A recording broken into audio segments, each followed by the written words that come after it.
स्वागत करती हूँ।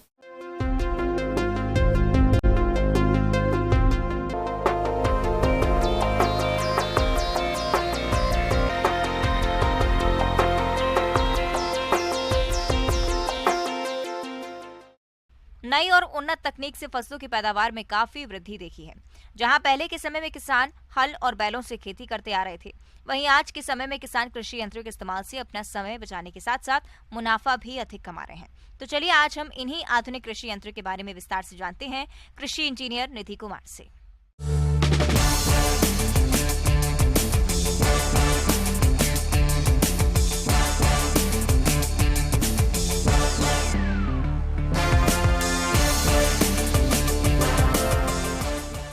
अगर हम बात करें कि खेती अगर करनी है तो पहला जो एक काम होता है जो बीज बोने का, उससे पहले हमें खेत को तैयार करना पड़ता है।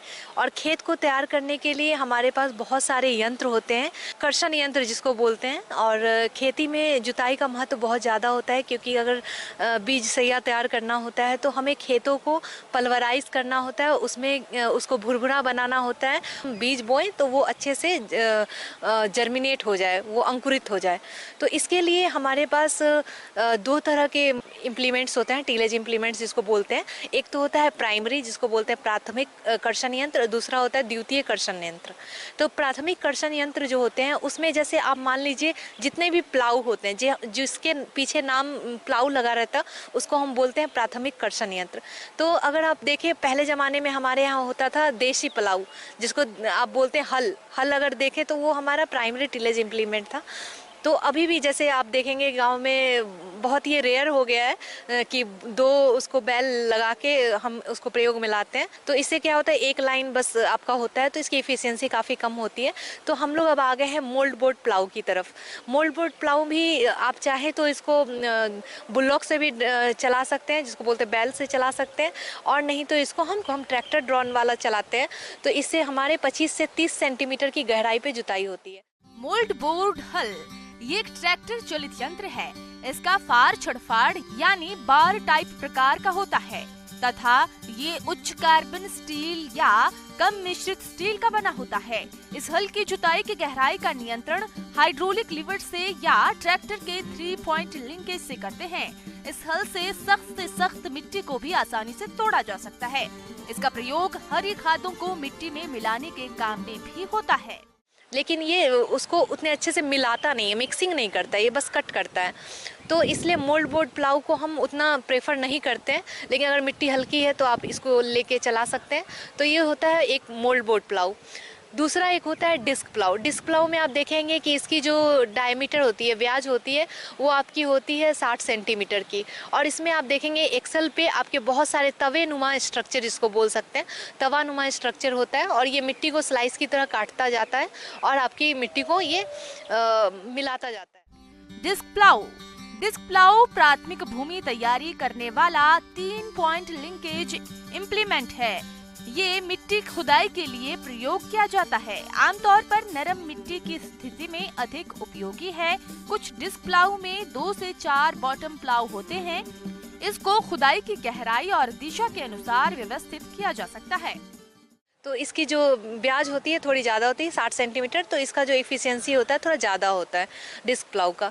उसके बाद हमारा होता है का सबसॉइल प्लाऊ होता है क्या, आप देखेंगे लोगों को कि बहुत सारा रोटावेटर चला के उन्होंने हार्ड पैन तैयार किया है, क्योंकि हार्ड पैन तैयार होने से हमारे मिट्टी के नीचे पानी का संग्रह नहीं हो पाता है। मतलब पानी जो है वो एक लेयर 40-45 सेंटीमीटर के नीचे वो जाता ही नहीं है, क्योंकि हमारी हार्ड पैन तैयार हो जाती है।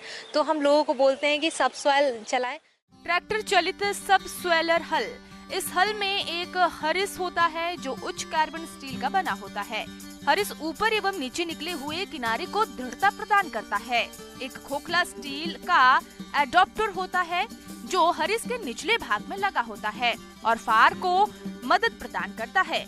इस यंत्र का फार उच्च कार्बन स्टील का बना होता है।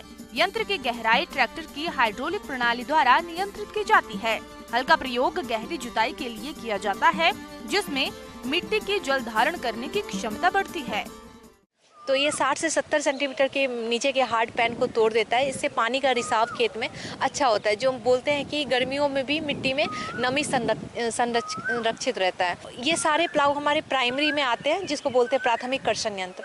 दूसरा जो बोलते हैं हम द्वितीय कर्षण यंत्र होता है। द्वितीय कर्षण यंत्र में आपका जितना भी देखें, कल्टीवेटर है, रोटावेटर है, ये सब आपके द्वितीय कर्षण यंत्र होते हैं। और हैरो, ये तीन जो होते हैं मेनली हमारे द्वितीय कर्षण यंत्र हैं।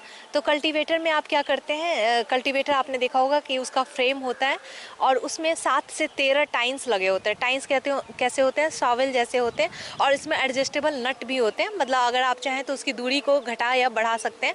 तो कल्टीवेटर में क्या होता है, ये थोड़ा अच्छा माना जाता है क्योंकि इसमें आप मिट्टी को पलटते भी हैं और मिलाते हैं। आप देखेंगे मिट्टी फाड़ की तरह कटता है और मिलता जाता है।